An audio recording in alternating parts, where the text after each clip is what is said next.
Guys, ഇന്ന് നമ്മളുള്ളത് ബോഡിമട്ടിലാണ്. അപ്പൊ ബോഡിമട്ടി ചുരത്തിലാണ് ഗൈസ്. അപ്പൊ നമുക്ക് ഇവിടെ നിന്ന് കണ്ടാലോ?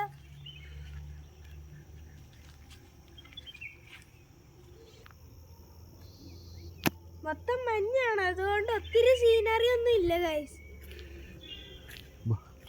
ഇല്ല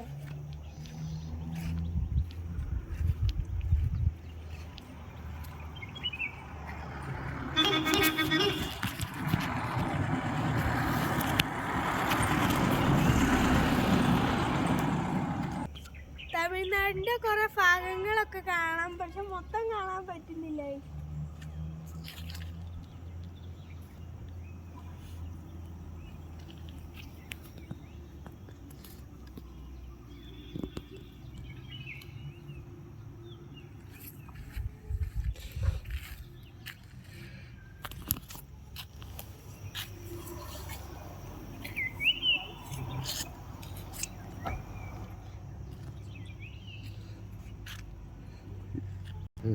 അപ്പൊ വണ്ടി വണ്ടി ഈ വീഡിയോ ഇഷ്ടമായെങ്കിൽ ലൈക്ക് ചെയ്യുക, ഷെയർ ചെയ്യുക, സബ്സ്ക്രൈബ്